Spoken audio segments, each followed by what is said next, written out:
ശബരിമല സ്വർണ്ണക്കൊള്ള കേസിലെ 2 കേസിലും മുരാരി ബാബുവിന് ജാമ്യമില്ല എന്നുള്ളതാണ്.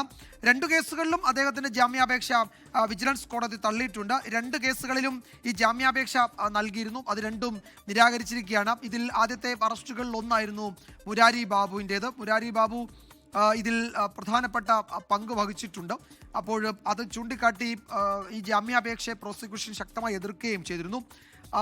അതിന് കോടതി ഇപ്പോഴും അതിൽ ജാമ്യം ഈ ഘട്ടത്തിൽ അനുവദിക്കാൻ കഴിയില്ല.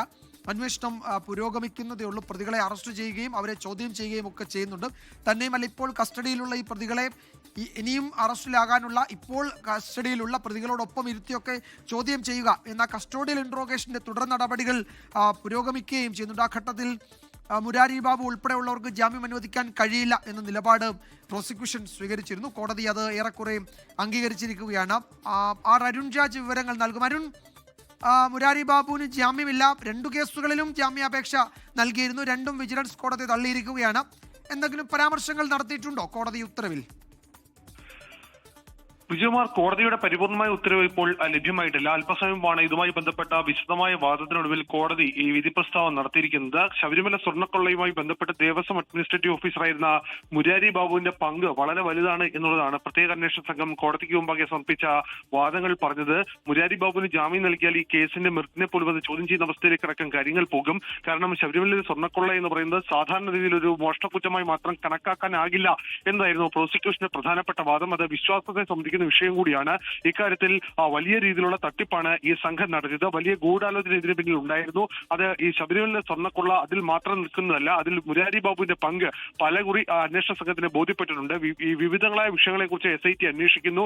ഈ വിഷയങ്ങളിലെല്ലാം തന്നെ മുരാരി ബാബുവിന്റെ കരസ്പർശം, മുരാരി ബാബുവിന്റെ സാന്നിധ്യം പലയിടങ്ങളിലും കണ്ടതാണ്. അതുകൊണ്ട് ഈ ഘട്ടത്തിൽ ജാമ്യം നൽകരുത് എന്ന ശക്തമായ വാദമാണ് പ്രോസിക്യൂഷൻ മുന്നോട്ട് വെച്ചത്. ചില കേസുകൾ കൂടി പ്രോസിക്യൂഷൻ മുന്നോട്ട് വെക്കുന്നുണ്ട്. ഈ സ്വർണ്ണക്കൊള്ളയ്ക്ക് അപ്പുറമുള്ള ചില കേസുകളുടെ വിവരങ്ങൾ കൂടി അന്വേഷണ സംഘം ഇതുമായി ബന്ധപ്പെട്ട് ഇതുമായി ബന്ധപ്പെട്ട് സമർപ്പിക്കുകയും ചെയ്തിട്ടുണ്ട്. കാരണം ഇതിലെല്ലാം മുരാരി ബാബുവിന്റെ പങ്കാണ് അന്വേഷണ സംഘം ചൂണ്ടിക്കാട്ടുന്നത്. ഇതിലെല്ലാം തന്നെ ഇനിയും വിശദമായ അന്വേഷണം നടത്തണം. ഇഘട്ടത്തിൽ മുരാരി ബാബുവിന് ജാമ്യം നൽകിയാൽ അത് കേസിന്റെ നിലനിൽപ്പിനെ തന്നെ ചോദ്യം ചെയ്യുന്ന അവസ്ഥയിലേക്ക് പോകും. അത്ര വലിയ സ്വാധീനം ഇയാൾക്കുണ്ട്. ചിലപ്പോൾ ഒരുപക്ഷെ ഇതുമായി ബന്ധപ്പെട്ട് പലരും ഇനിയും സത്യങ്ങൾ തുറന്നു പറയാനുണ്ട്. ആ കാര്യങ്ങൾ പുറത്തേക്ക് വരാതിരിക്കാനുള്ള സാധ്യത ഉണ്ടാവും ഇയാൾക്ക് ജാമ്യം നൽകിയാൽ എന്നതായിരുന്നു പ്രോസിക്യൂഷൻ വാദിച്ചത്. എന്തായാലും പ്രോസിക്യൂഷന്റെ വാദം പൂർണ്ണമായും കണക്കിലെടുത്തുകൊണ്ടാണ് കൊല്ലം വിജിലൻസ് കോടതി 2 കേസുകൾക്കും മുരാരി ബാബുവിന് ജാമ്യം നൽകേണ്ടതില്ല എന്ന നിലപാട് ഇപ്പോൾ കൈക്കൊണ്ടിട്ടുള്ളത്. ഇനി ഇതുമായി ബന്ധപ്പെട്ട് വീണ്ടും ഈ റിമാൻഡിൽ തന്നെ മുരാരി ബാബു തുടരും. കാരണം ഇതിൽ ഏറ്റവും പ്രധാനം പ്രോസിക്യൂഷൻ കോടതിക്ക് മുമ്പാകെ സമർപ്പിച്ച രേഖകളാണ് വിജയകുമാർ. കാരണം സ്വർണ്ണക്കൊള്ളയ്ക്കപ്പുറം മറ്റു ചില ഇടപാടുകൾ അതിലെല്ലാം തന്നെ മുരാരി ബാബുവിന്റെ സാന്നിധ്യവും അതുപോലെ തന്നെ കരസ്പർശവും ഉണ്ടായി എന്ന വ്യക്തമായ വിലയിരുത്തലാണ് അന്വേഷണ സംഘം മുന്നോട്ട് വെക്കുന്നത്. അതുപോലെ തന്നെ സ്വർണ്ണക്കൊള്ളയുടെ ഇതുമായി ബന്ധപ്പെട്ട മെയിൻ ഗൂഢാലോചന നടത്തിയ ആൾക്കാരിൽ ഒരാളാണ് മുരാരി ബാബു. അതുകൊണ്ട് ഈ കേസ് ഈ ഘട്ടത്തിൽ ഇയാൾക്ക് ജാമ്യം നൽകിയാൽ അത് ഈ തുടർന്നുള്ള ദിവസങ്ങളിൽ അത് കൂടുതൽ അന്വേഷണത്തെ ബാധിക്കും. മറ്റു പ്രതികൾക്കും അത് സഹായകരമാകും എന്നുള്ളതാണ് പ്രോസിക്യൂഷന്റെ വാദം. എന്തായാലും വാദം പൂർണ്ണമായും കോടതി അംഗീകരിക്കുകയായിരുന്നു. ഇതിൽ രണ്ടാമത്തെ വസ്തുതയെ വരുന്നത് മുരാരി ബാബുവിന്റെ സ്വർണ്ണക്കൊള്ളയ്ക്കപ്പുറമുള്ള ചില സാമ്പത്തിക ഇടപാടുകൾ അതിൽ കണ്ടെത്തിയ ചില അഴിമതികളാണ്. അതുമായി ബന്ധപ്പെട്ട വിവരങ്ങൾ കൂടി ഇന്ന് പ്രോസിക്യൂഷൻ കോടതിക്ക് മുമ്പാകെ സൂചനയായി നൽകുന്നുണ്ട്. കാരണം മുരാരി ബാബുവിന് മറ്റു ചില ഇടപാടുകൾ ഉണ്ടായിരുന്നു. അത് ശബരിമലയുമായി ബന്ധപ്പെട്ടതാണ്. അയാൾ ആ പദവി പൂർണ്ണമായും ദുരുപയോഗം ചെയ്താണ് ഇത്തരത്തിൽ വലിയ രീതിയിൽ അഴിമതിയും തിരിമറിയും നടത്തിയിരിക്കുന്നത്. അതുകൊണ്ട് തന്നെ അയാൾക്ക് ജാമ്യം നൽകരുത് എന്ന് പ്രോസിക്യൂഷൻ ആവർത്തിച്ച് കോടതിയിൽ വ്യക്തമാക്കുന്ന കാഴ്ചയാണ് നമ്മൾ കണ്ടത്. എന്തായാലും കോടതി ശക്തമായ നിലപാടെടുത്തിരിക്കുന്നു. എന്തായാലും ഈ ഘട്ടത്തിൽ മുരാരി ബാബുവിന് ജാമ്യം നൽകാൻ കഴിയില്ല എന്നുള്ളതാണ് പ്രോസിക്യൂഷന്റെ വാദം പൂർണ്ണമായും മുഖവിലക്കെടുക്കുന്നു എന്ന അഭിപ്രായപ്പെട്ടുകൊണ്ടാണ് കോടതി ഈ ഘട്ടത്തിൽ മുരാരി ബാബുവിന്റെ 2 കേസുകളിലെയും ജാമ്യം തള്ളിയിരിക്കുന്നത്. അരുൺ സൂചിപ്പിച്ചതുപോലെ പ്രതിയുടെ പശ്ചാത്തലം, പ്രതിയുടെ സ്വാധീനം, ജാമ്യം കിട്ടി പുറത്തിറങ്ങിയാൽ സാക്ഷികളെ സ്വാധീനിക്കാനുള്ള ഒരു സാധ്യത, അതുപോലെ ഈ സ്വർണ്ണക്കൊള്ളയ്ക്കപ്പുറത്തേക്ക് നടത്തിയ ചില ഇടപെടലുകളുടെ വിവരങ്ങൾ അന്വേഷണ സംഘത്തിന് ലഭിച്ചിട്ടുണ്ട്. അതൊക്കെ ഈ അഴിമതിയുമായി ബന്ധപ്പെട്ട് മറ്റൊരു പശ്ചാത്തലം ഒരുക്കുന്നു എന്നാണ് കോടതിയിൽ പ്രോസിക്യൂഷൻ സൂചിപ്പിച്ചത്. അതൊക്കെ ചേർത്ത് പ്രോസിക്യൂഷന്റെ വാദം പൂർണ്ണമായി അംഗീകരിച്ചാണ്. അരുൺ, ഒരു കാര്യം കൂടി, ഇപ്പോൾ എൻ വാസുവിന്റെ ജാമ്യാപേക്ഷയിലും വാദം പൂർത്തിയായിട്ടുണ്ടല്ലോ. അടുത്ത ആഴ്ച അത് വിധി പറയാൻ മാറ്റിയിരിക്കുകയാണ്. ഏതാണ്ട് സമാനമായ നിലപാട് തന്നെയാണ് പ്രോസിക്യൂഷൻ ആ കേസിലും സ്വീകരിച്ചിരുന്നത്, അല്ലേ? വിജയകുമാർ, എൻ വാസുവിന്റെ കേസിൽ ഈ പ്രോസിക്യൂഷൻ അപ്പുറമുള്ള ചില വാദങ്ങൾ എൻ വാസുവിന്റെ അഭിഭാഷകൻ കോടതിക്ക് മുമ്പാകെ വെച്ചിരുന്നു. കാരണം ഇതിൽ ഒരു ശുപാർശയുണ്ട് എന്നതായിരുന്നു പ്രോസിക്യൂഷൻ പ്രധാനമായും പറഞ്ഞത്. എൻ വാസു ശുപാർശ ചെയ്തതിന്റെ അടിസ്ഥാനത്തിലാണ് ദേവസ്വം ബോർഡ് ഈ സ്വർണ്ണപ്പാളികൾ പുറത്തേക്ക് കൊണ്ടുപോകാൻ ഈ ഉണ്ണികൃഷ്ണൻ പോറ്റിക്ക് അനുവാദം കൊടുത്തതെന്നായിരുന്നു. പക്ഷേ അത് താൻ ഇതിലൊരു ശുപാർശയല്ല കൊടുത്തത്. പകരം ഈ ദേവസ്വം ബോർഡ് അഡ്മിനിസ്ട്രേറ്റീവ് ഓഫീസർമാരും അതുപോലെ തന്നെ തിരുവാഭരണ കമ്മീഷണറും അടക്കമുള്ളവർ തനിക്ക് നൽകിയ ഒരു വിവരമുണ്ടായിരുന്നു. അതിന്റെ ആ വിവരം അത് ഉണ്ണികൃഷ്ണൻ പോറ്റിക്ക് ഇത് നൽകുന്നതിൽ തെറ്റില്ല എന്നതാണ്.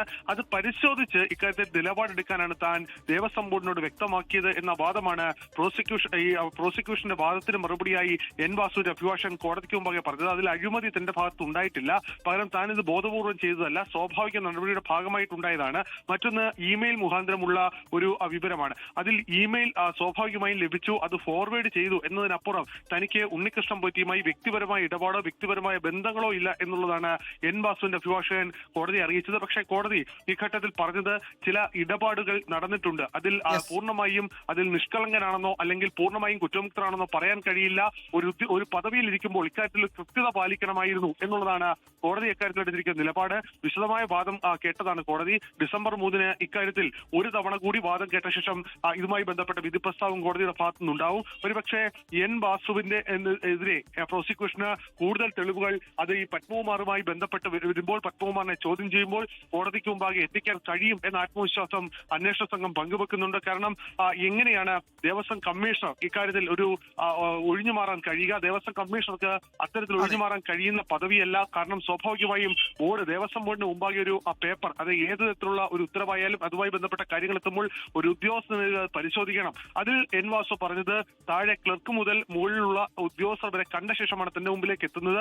അതിലൊരു ഫോർവേഡിംഗ് നോട്ട് മാത്രമാണ് താൻ തയ്യാറാക്കിയിട്ടുള്ളത്. അതിനപ്പുറം അത് റെക്കമെൻഡേഷനായി വ്യാഖ്യാനിക്കാൻ കഴിയില്ല എന്നുള്ളതാണ്. എന്നാലും ശക്തമായ വാദപ്രതിവാദമാണ് ഇന്നലെ കോടതിക്കുള്ളിൽ നടന്നത്. ഇതുമായി ബന്ധപ്പെട്ട് കോടതി എടുക്കുന്ന നിലപാട് ഇനി എന്ത് എന്നുള്ളതാണ് ഏവരും ഉറ്റുനോക്കുന്നത്. പക്ഷേ ഈ കേസിൽ പത്മകുമാറിന്റെ മൊഴി കൂടി എത്തുന്നതോടെ കൂടുതൽ ഈ പ്രതികൾക്കെതിരെയുള്ള വിവരങ്ങൾ കൂടി ലഭ്യമാകും. അതുപോലെ തന്നെ പത്മകുമാറിനെതിരെ അന്വേഷണ സംഘം ഇന്ന് കോടതിക്ക് മുമ്പാകെ എത്തിച്ച വിവരം ഏറ്റവും പ്രധാനപ്പെട്ടത് വിദേശയാത്രകൾ, അതുപോലെ തന്നെ ഉണ്ണികൃഷ്ണൻ പോറ്റിയുമായുള്ള സാമ്പത്തിക ഇടപാടുകൾ, ഇതിലെല്ലാം തന്നെ വിശദമായ ചോദ്യം ചെയ്യൽ വേണം എന്നുള്ളതാണ്. അതുകൊണ്ടാണ് 2 ദിവസത്തെ കസ്റ്റഡിയിൽ വേണമെന്ന് ആവശ്യപ്പെട്ടത്. എന്നാലും പ്രതികളിൽ നിന്ന് കൂടുതൽ വിവരങ്ങൾ ലഭ്യമാകുമ്പോൾ അത് കൂടുതൽ കുരുക്ക് പ്രതികൾക്കെതിരെ തന്നെ കിട്ടുന്നതാണ് എന്നുള്ളതാണ് അന്വേഷണ സംഘം വ്യക്തമാക്കുന്നത്. കാരണം ഇതുമായി ബന്ധപ്പെട്ട് വിശദമായ അന്വേഷണത്തിൽ ഈ SIT കടന്നിരിക്കുന്നു. അത് ശബരിമല സ്വർണ്ണക്കൊള്ളയെന്ന് മാത്രമല്ല വിജയകുമാർ, ഈ കേസിന്റെ അടിമുടി കാര്യങ്ങൾ നമ്മൾ പരിശോധിക്കുമ്പോൾ കോടതിക്ക് മുമ്പാകെ എത്തുമ്പോൾ ശബരിമല സ്വർണ്ണക്കൊള്ളയ്ക്കപ്പുറം ശബരിമലയുമായി നടക്കുന്ന വലിയ സാമ്പത്തിക തിരിമറികൾ, തട്ടിപ്പുകൾ, അഴിമതികൾ ഇവയെല്ലാം തന്നെ പരാതികളായും മൊഴിയായും ഈ SITക്ക് മുമ്പാകെ എത്തുന്നുണ്ട്. അതുമായി ബന്ധപ്പെട്ടവരുടെ മൊഴി കൂടി SIT ഇതിനോടകം തന്നെ എടുത്തിട്ടുണ്ട് എന്ന വിവരം കൂടി നമുക്ക് ലഭ്യമാവുന്നുണ്ട്. യെസ്, അന്വേഷണത്തിന് നമ്മൾ കരുതുന്നതിനപ്പുറത്തേക്കുള്ള മാനങ്ങളുണ്ട് എന്നാണ് അരുൺരാജ് പറയുന്നത്. കോടതിയിൽ അതിന്റെ ചില സൂചനകൾ ഈ SIT നൽകുകയും ചെയ്തിട്ടുണ്ട്. ഇപ്പോൾ പത്മകുമാറിനെ SIT അവിടെ ചോദ്യം ചെയ്യുകയാണ്. തിരുവനന്തപുരത്ത് ക്രൈംബ്രാഞ്ച് ഓഫീസിൽ ചോദ്യം ചെയ്യുകയാണ്. ലോകത്തെവിടെയായാലും ഏത് സമയത്തും 24 വാർത്തകളും ഓഗ്മെന്റഡ് റിയാലിറ്റി പാക്കേജുകളും എക്സ്പ്ലെയിനറുകളും വിശദമായി കാണാൻ ഞങ്ങളുടെ YouTube ചാനൽ നിങ്ങൾക്ക് സബ്സ്ക്രൈബ് ചെയ്യാം.